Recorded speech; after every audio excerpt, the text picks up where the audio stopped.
Bienvenidos a Caminantes Camino.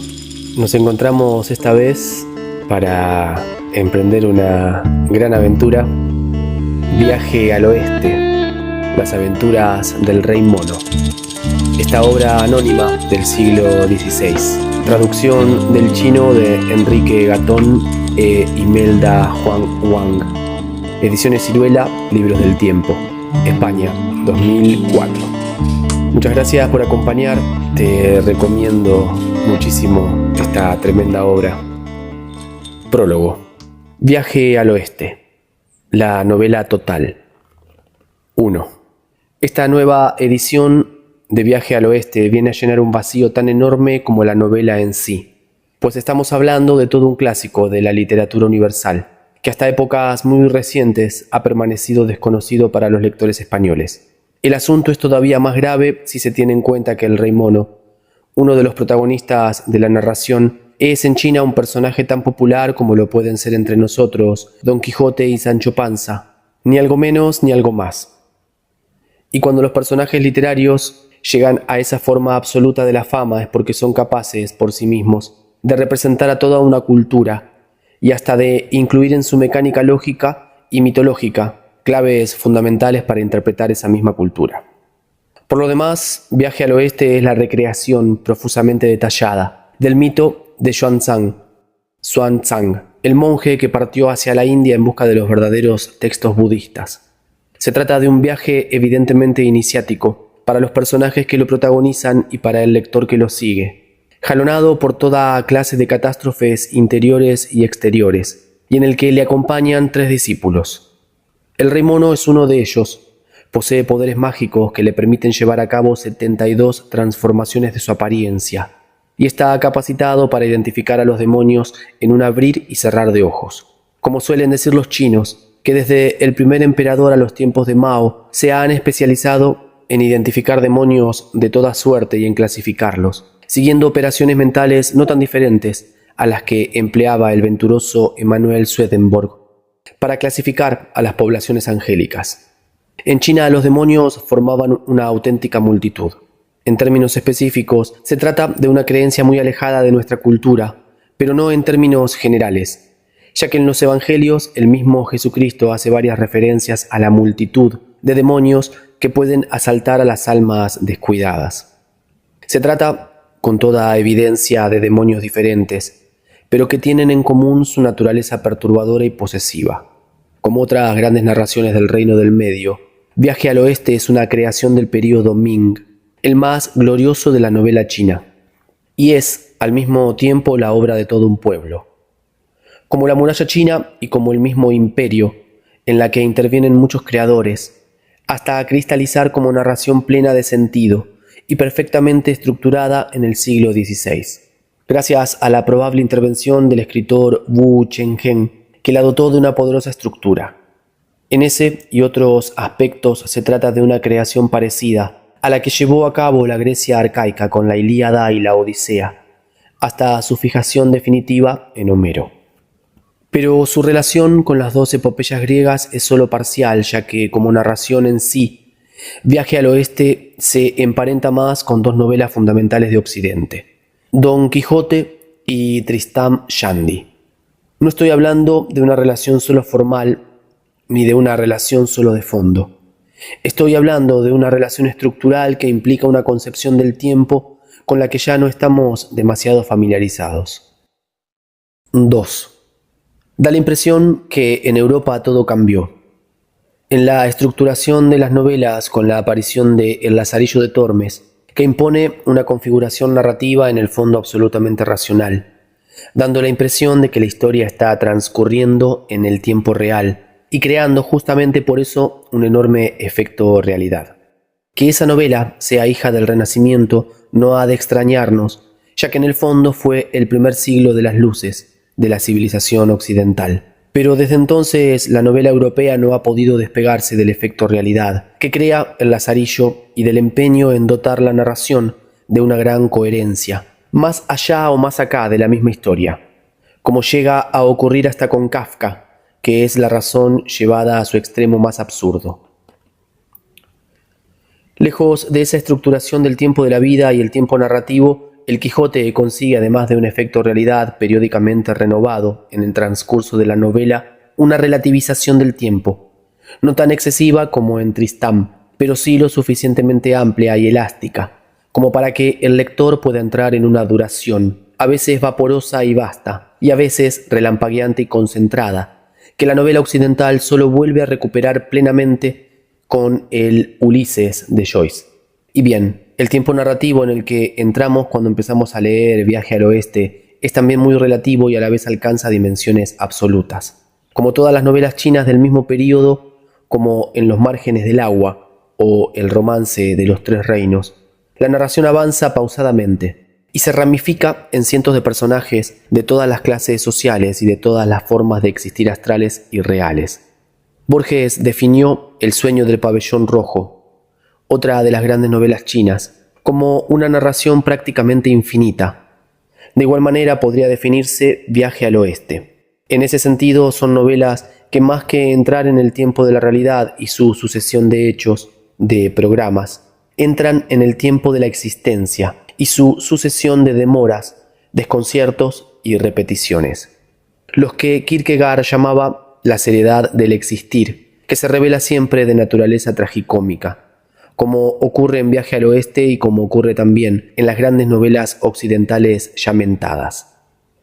3. Intentar imponer un tiempo ampliamente narrativo y prácticamente infinito al tiempo fragmentado y neurótico de la realidad es un empeño que entre nosotros solo lo ha intentado el ingeniero Bennett con herrumbrosas lanzas y que se hace cada vez más difícil. También en China, ya que desde la aparición de los primeros relatos de Lu Xun, el lector chino descubrió la realidad narrativa de estilo occidental que aportaba Xin, así como su fulminante efecto realidad.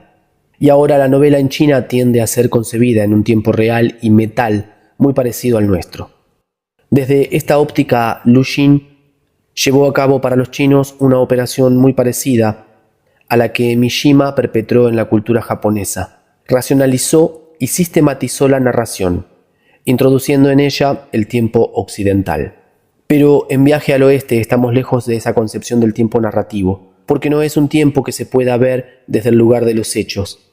Es más bien un tiempo concebido desde el lugar del conocimiento y de su aliento irregular y muchas veces errático. Y es que el conocer, a diferencia del vivir, evoluciona en un tiempo lleno de arrugas, casi en un tiempo fractal, de una elasticidad desmedida o fuera de toda medida, siguiendo un camino que por ser el de la iluminación está lleno de sombras que le exceden, como si siguiese esos versos terribles del primer poema del Tao que viene a decir: ser y no ser surgen del mismo fondo, y ese fondo único se llama oscuridad. Oscurecer esa oscuridad, he aquí la puerta de la clarividencia. 4. Dicho lo cual, que el lector se prepare para salir de nuestro tiempo pragmático en cuanto acceda al primer capítulo de esta enorme novela, que en parte porque quiere ser una imagen del mundo y en parte porque lo es, comienza refiriendo el origen del cosmos en frases casi bíblicas. En el principio solo existía el caos. El cielo y la tierra formaban una masa confusa, en la que el todo y la nada se entremezclaban como la suciedad en el agua. Una forma de contar el origen que tiene mucho que ver con los versos del Tao que acabamos de referir. De hecho, parecen la misma reflexión, si bien desde ángulos diferentes, y que a su vez guardan muy estrecha relación con himnos védicos de unos 1000 años antes de Jesucristo. 5. Y que el lector se prepare también para fondear en el misterio de la muerte y de la vida desde una profundidad que está mucho más allá de nuestra sistematización del mundo, indisolublemente vinculada al espíritu griego que nos funda filosóficamente y que crea las marcas que van a determinar toda nuestra cultura. Porque el tiempo en el que va a entrar ni es lineal ni es circular, es más bien un tiempo en espiral. Pero que en lugar de comenzar por el corazón mismo de la espiral, comienza por su círculo más abierto, el que refiere la creación de todo el universo, y luego va estrechando sus aros comunicantes hasta detenerse en los seres, o en algunos seres, que pueblan ese vasto universo que quisieran descifrar, y a cuyas revelaciones y manifestaciones van asistiendo en el vasto curso de la novela, tan vasto como los grandes ríos chinos. Aunque sí hemos de hacer honor a la estructurada desmesura de Viaje al Oeste, más que un río tiende a parecer un océano de significados, en el que no importa perderse una y 100 veces después lo relevante, como en el poema Ítaca de Cavafis. Es el viaje mismo, un viaje que tiene su destino y su dirección, pero que olvidamos a menudo por la fascinación que va ejerciendo sobre nosotros cada momento del camino, en su purísima demarcación de su propio sentido, que ha de ser absorbido en su absoluta dimensión de instante en el seno del tiempo como agua en el seno de las aguas. 6. Y tras este breve paseo por el curso ilimitado de la novela, volvamos a sus personajes y a sus fuentes. Inspirada en remotas leyendas budistas sobre los viajes de Xuanzang y las piezas teatrales Yuan y Ming basadas en él, la novela no es ajena al tono épico. Si bien se trata de una épica tan desmitificadora que más que con los griegos tendría que ver con la teoría de la distanciación irónica que escritores como Doblin pusieron en boga en la primera mitad del siglo pasado. Y al igual que esa épica de Doblin, que luego imitó Brett, Viaje al Oeste va dibujando una dialéctica de la luz en su lucha contra todos los poderes de las sombras. Dialéctica implícita en todos los protagonistas y muy especialmente en el Rey Mono, en el que los chinos de la época de Mao quisieron ver, con la simpleza que los caracterizaba, la lucha del pueblo contra las dificultades, así como su persistente desafío a la autoridad feudal. Difícilmente se puede concebir una apreciación tan brutal y tendenciosa de Viaje al Oeste.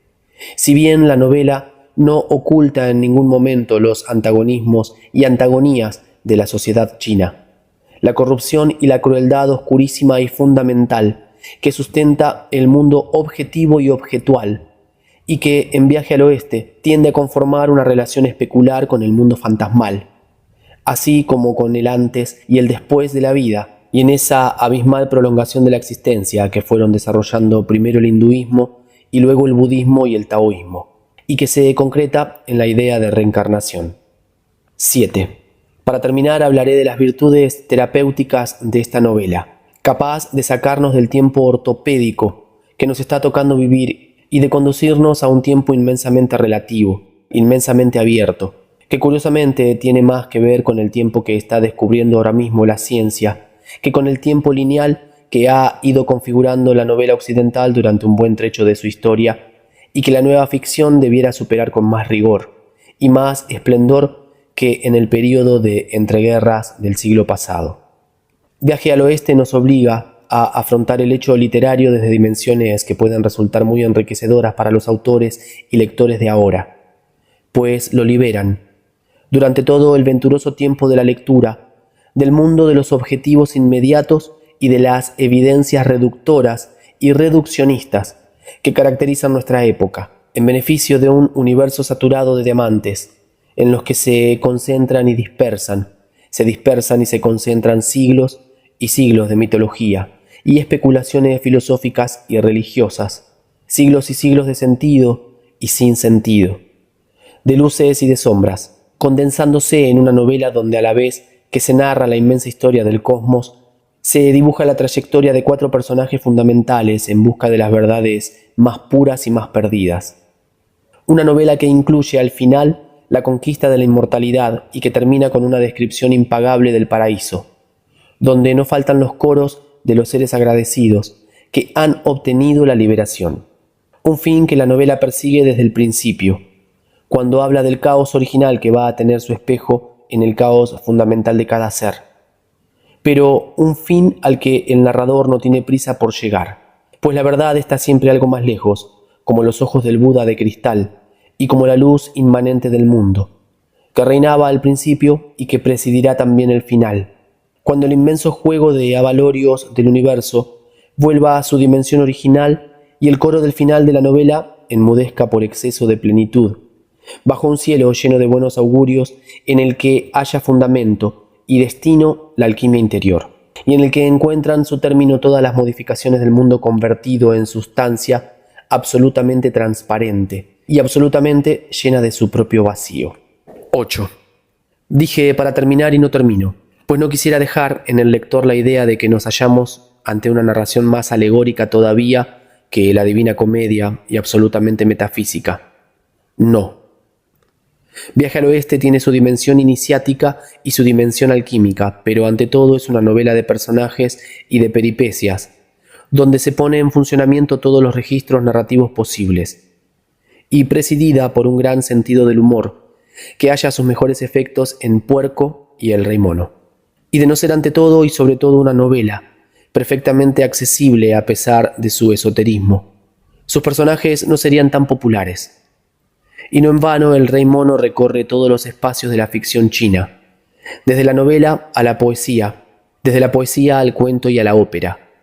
Y ha habido familias de actores que durante generaciones y generaciones han obtenido su sustento gracias a las representaciones de óperas en relación con el Rey Mono, finalmente presente entre nosotros gracias a la introducción de Enrique Gatón e Imelda Juan Wang, que hacen funcionar en castellano la extraordinaria maquinaria verbal que se pone en marcha en esta prodigiosa novela que ahora tienes en tus manos, lector. Jesús Ferrero. Final de este prólogo. Confío en que sea suficiente esto para encender la antorcha para adentrarse en esta aventura. Gracias una vez más por acompañar, por dejarte acompañar. Déjame tu apoyo a través de todas estas cuestiones que requiere la plataforma para seguir creciendo el canal y que llegue a más personas. Nos damos próxima cita para leer la introducción. Te dejo un gran abrazo, nos encontramos pronto.